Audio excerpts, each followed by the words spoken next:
Kent Foster from Manhattan, Kansas. This is my 1936 Fairchild 24. It's a model C8E with a Warner 145 horsepower engine, and the gross weight is like 2,400 pounds. It cruises about 105, 110 mile an hour at an RPM of 1,800.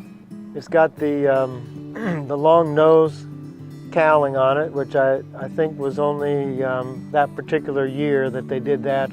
All the others previous and following were shorter cowling.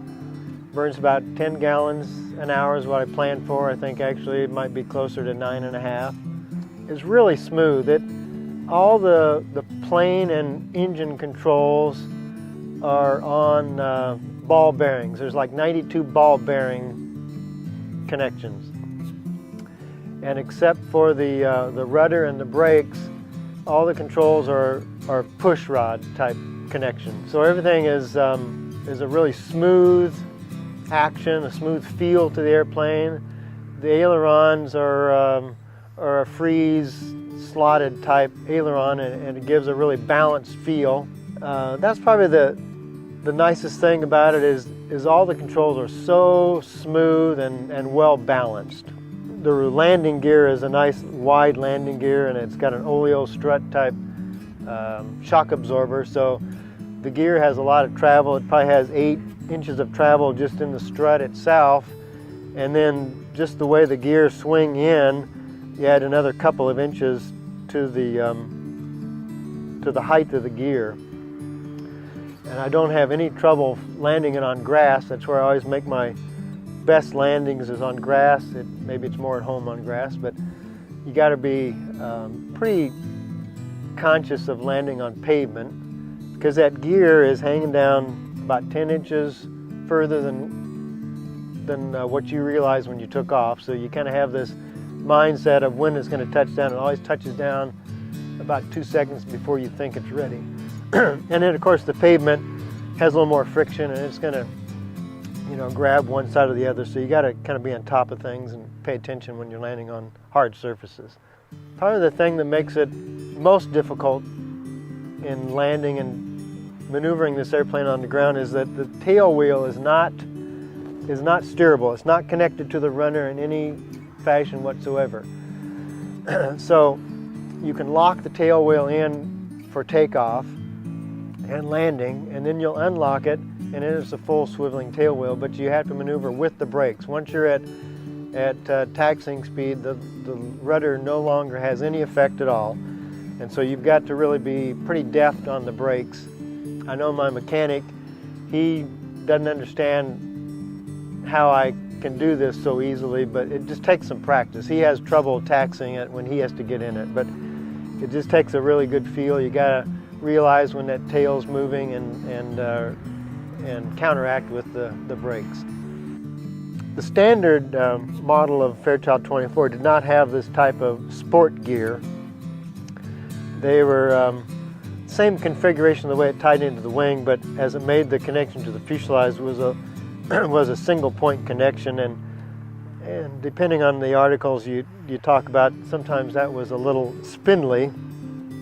The sport gear gave it a little more beefiness. However, you can still be damaged on landing or whatever. We did have a little trouble with one of the gear a few years back, and we had to make some repairs. The wheel pants got a little, on the left side, got a little bit messed up, and so we had all that gear off, all the fairings and all the wheel pants off. The wheel pants are original, so they're aluminum, they're original. Everything on the airplane is original except the radio I put inside. We did some repair on the fairing and the wheel pants, and luckily we were able to have a local individual who's just, I'm going to call him an artist with sheet metal. He refurbished the dents and stuff that we had to correct in the wheel pants, and he actually had to make a new fairing piece, which when we zoom in a little bit later I'll point out to you. It's kind of a complex, compound piece of metal in the way it curves and attaches to the wheel pants, and it actually looks better than the original piece. He just has quite a talent of forming that metal.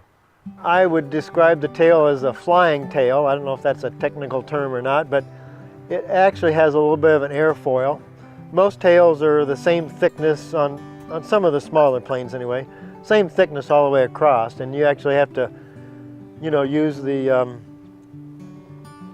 controls to lift your tail up off the ground. This one will actually start to fly on its own as you build up speed. The thickness tapers from the fuselage out to the end, and also in plan it tapers out from the fuselage out. So that's why I call it a flying tail. I can lift it up with the controls, but it'll actually fly on its own. About 60 miles an hour, the tail comes up, and shortly after the tail's up, it's ready to fly. So it'll come off the ground nicely. Once your climb out about 70 miles an hour is probably the best rate to climb, and climb out at full RPM, which is about 2050. It climbs out about, on a normal day, about 700 feet per minute.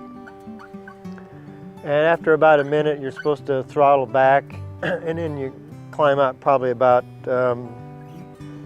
80 miles an hour after that, at about 600 feet per minute. It's a heavy airplane for its category, and it's got a lot of drag, so it maybe not get up to altitude quite as fast as some of the modern airplanes might. I don't use flaps for takeoff. I think a person could, but it's got a split type flap, which is maybe, in my opinion, more of a drag than lift characteristics. It does give you a little more lift, but I don't use them in takeoff. But once you're in cruise, it'll cruise, I throttle back to about 1850 RPM, and it'll cruise about 105, 110 mile an hour. So it's not a fast airplane. As you can see, there's a lot of struts and things hanging outside the plane, which adds to the drag. And again, it's pretty stable airplane. It's got a nice tall fin, which helps a little bit in the stability. Stall characteristic, one wing will drop first, and you can just correct that with the rudder, but it's not over dramatic or severe. Power off, stall is about the same way. It's just that maybe the plane doesn't buffet quite as much. It'll tell you when it's ready to stall, but it's not quite as noticeable as on a full power stall. On landing, I approach at about, it's got a 2-position flap, so I'll put flaps in on downwind. I'll put 1 notch of flaps in once I get down below 100 mile an hour indicated. And then I'll get my final notch in on final and approach at about 70 until I get over the threshold, and then drop down to about 60, and by the time you're at 60 and down close to the ground, then the airspeed of course drops off, and I think the numbers on the book says it stalls about 48 or something like that. But by that time I'm not looking at the airspeed anyway. I'm paying attention to keeping it down the runway. Another thing I'd like to show you is some of the features you don't always see on some of the modern airplanes is some of these venturis that help drive some of the instruments. One of these drives the turn and bank indicator, and then the other one drives the vertical speed. They're kind of a classic line that modern airplanes don't always use these. They've got vacuum systems to help drive some of their instruments. I think one of the most notable characteristics of the Fairchild 24 is the gear. And one of the things I always liken it to in architecture is the way it's structured. It actually brings the 2 wing struts in here down to the fuselage, which connects the lower part of landing gear, and then off of that the shock absorber and strut coming up here with this streamlined fairing going up and making kind of a flying buttress, which allows the gear to get out further in width, and then it connects to the strongest point of the airplane up here at the spar. You'll notice the parts around the shock absorber are streamlined with fairings. all these hand-fitted. When this opens up, this fairing, you know, extends up here, but all this is streamlined the way it comes down and fits against the wheel pants. And there's, I can tell from things I've read, all the fairings and sheet metal work back in those days of 1930s would have been hand formed, hand fabricated. It has really a nice craftsmanship feel to it. They have some of these fairings that come up and tie the struts back and fair it against the fuselage. All the struts are streamlined tube sections. Even though there's a lot hanging out here, they've tried to do all they could to make it as aerodynamic and reduce the drag as they could back in those days. The way this gear is constructed, we've got tubing coming up here to this connection point and the connection down here at the axle. And then there's another section of tubing coming up here and pieces off here, and actually forms a truss in here and is anchored back here. So that gives this very stable connection for the gear itself. There's a grease zerk on each one of these because it's a movable point there. A ball bearing greased connection allows some movement when the weight comes off of the gear. The whole gear swings down slightly, so there's a pivot point on the connection up here.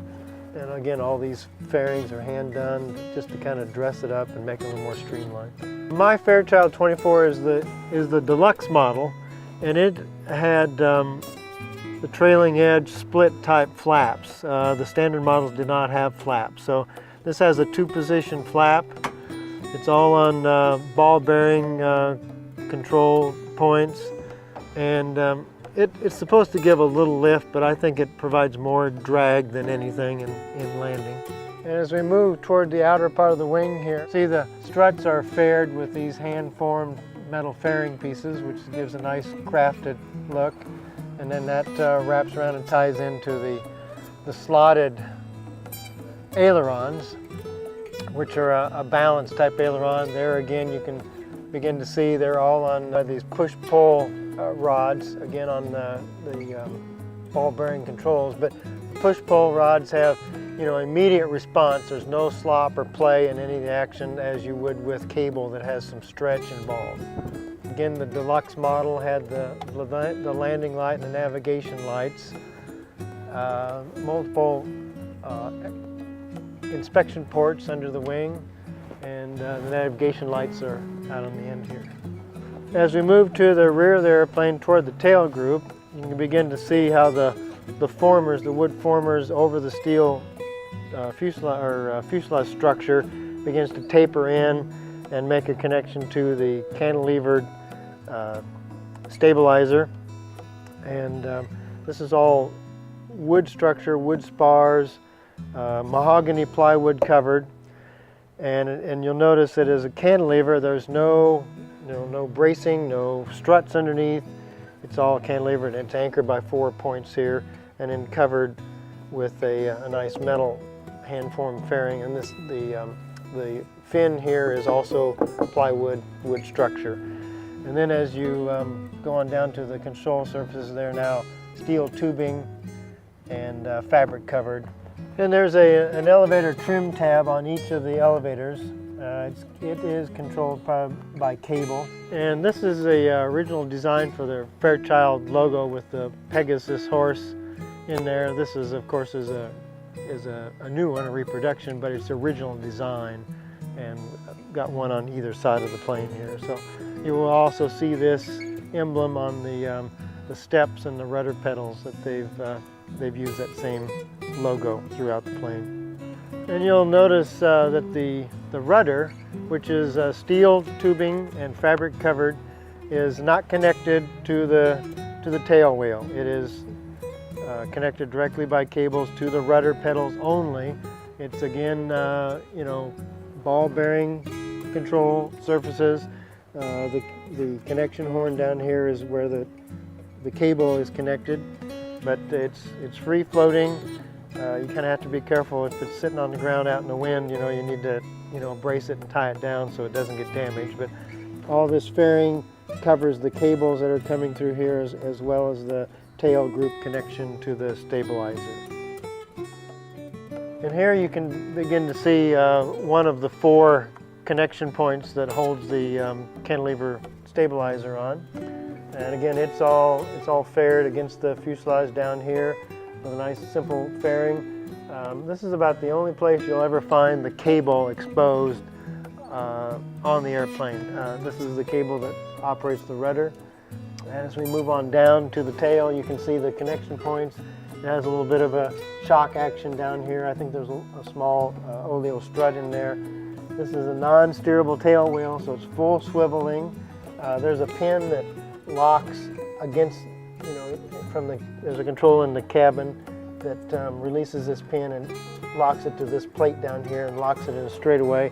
It has about a 5-degree swivel either way, so you can, it's not locked definitely straight, so you can use it for crosswind applications.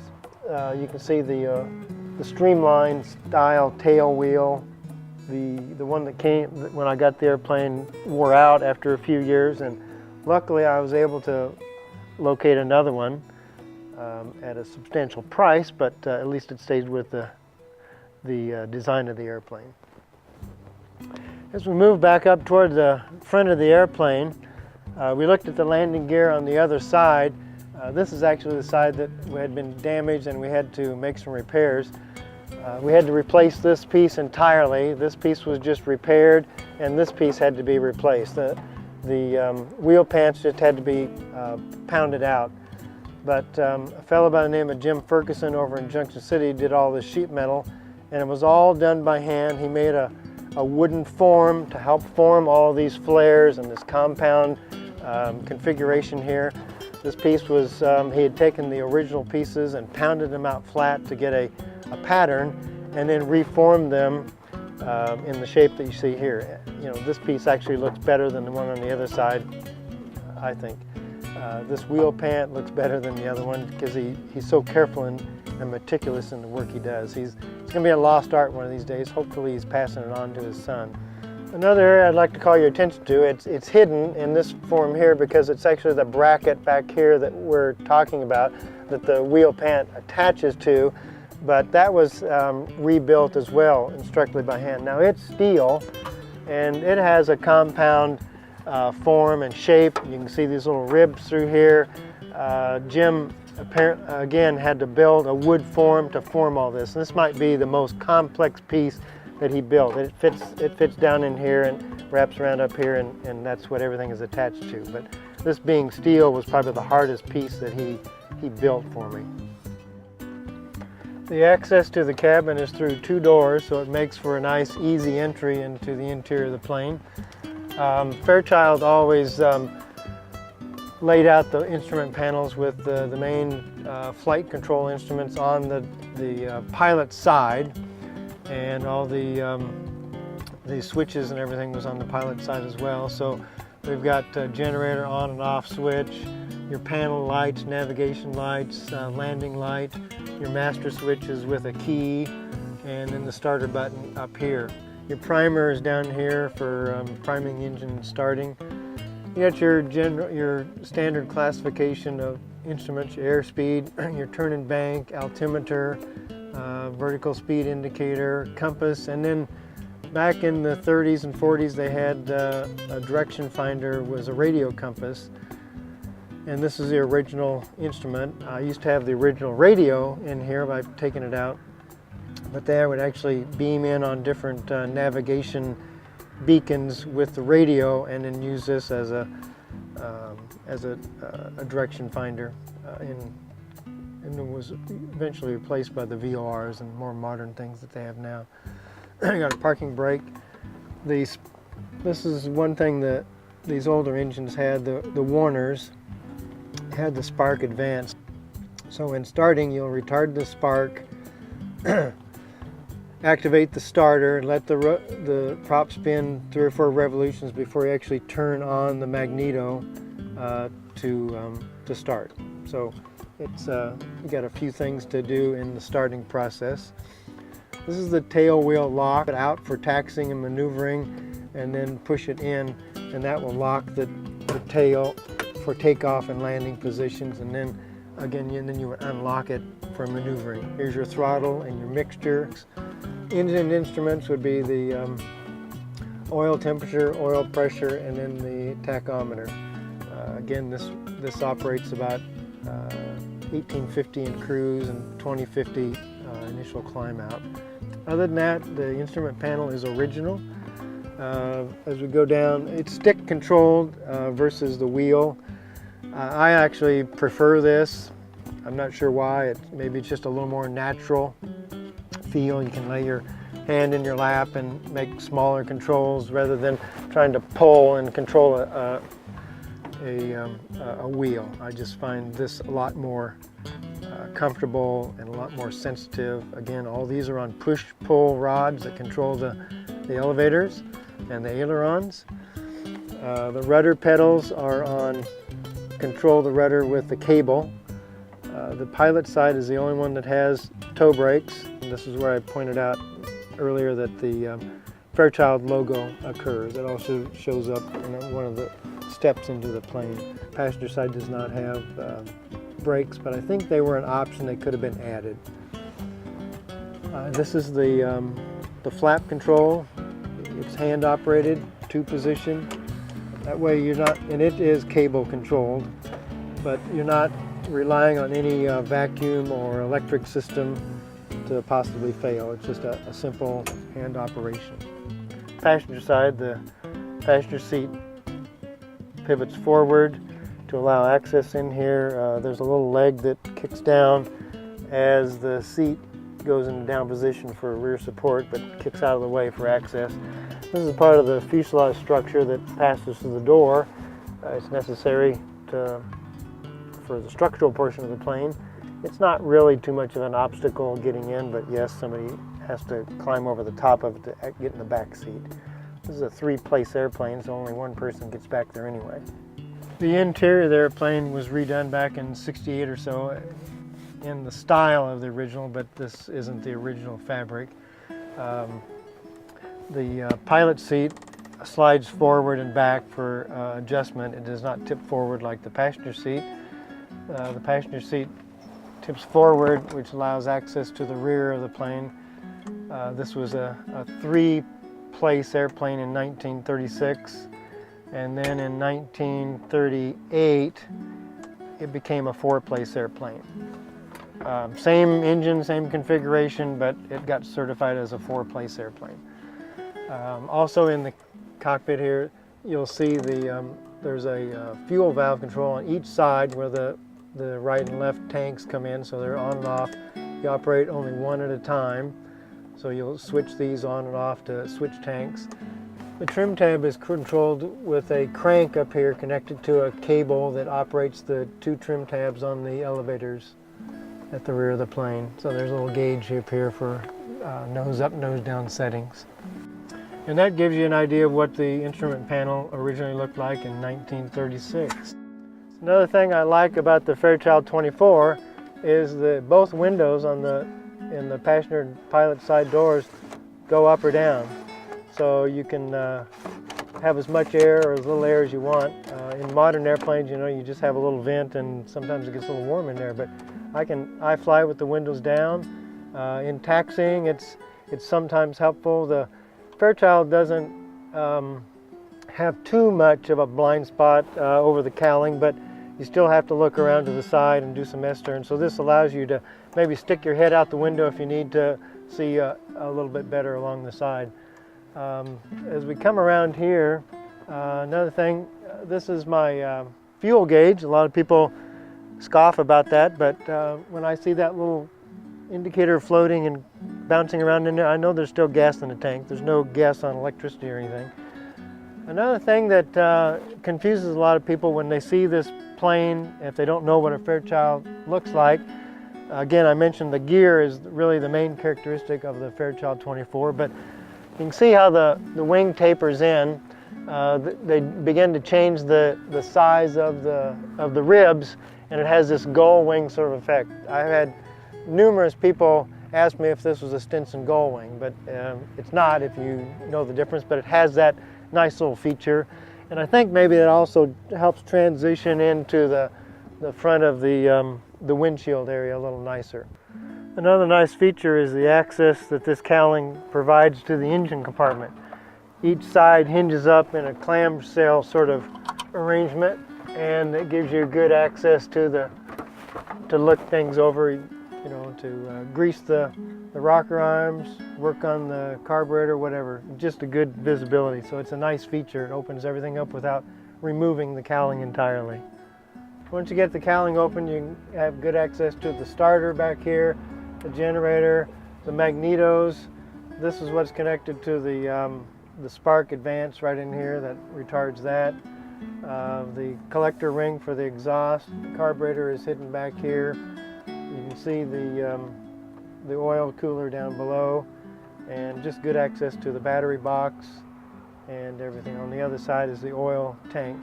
But here's where you would take these covers off and grease the rocker arms. So it gives you access to all of that area there. Now as we come around to the front of the airplane, the engine, of course we have a fixed pitch wood propeller.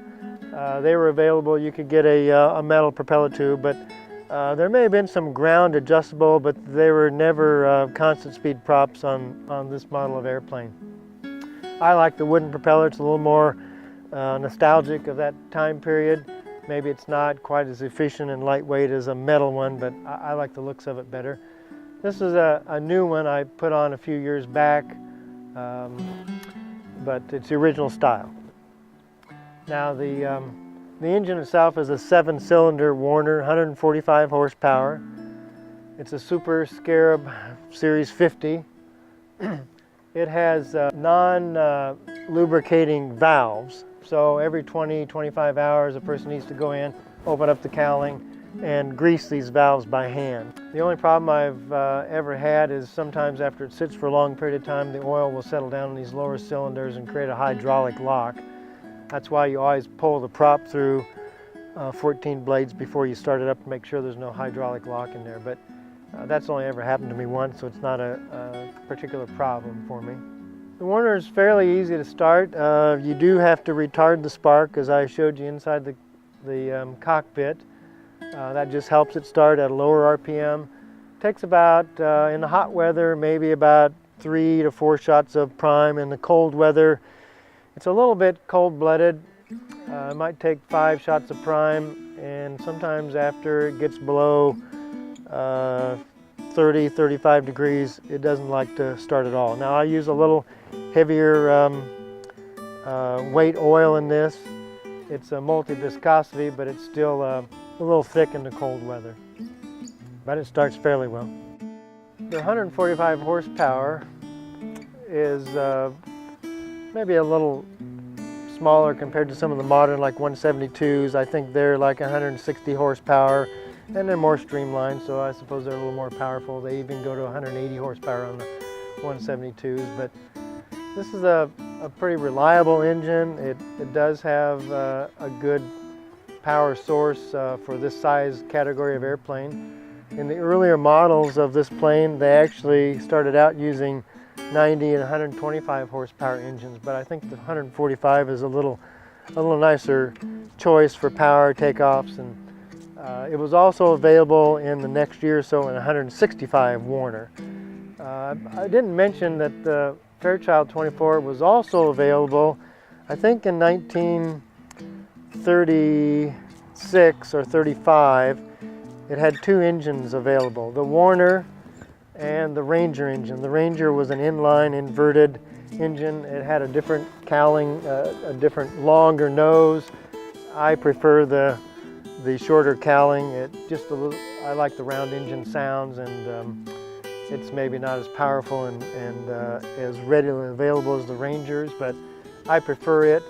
Parts are kind of hard to come by for the Warner. We had some cracked cylinders a few years back, and it took us a while to find those or get some that we could repair. But we made some adjustments on the way the barrel and the head fit together, so there was a little bit less tolerance, and we haven't had any trouble with cylinder heads since then. So I don't know if that was the problem or we just got good cylinder heads, but it's been running nicely, and we haven't had any trouble with those heads any longer. But there are more Rangers around.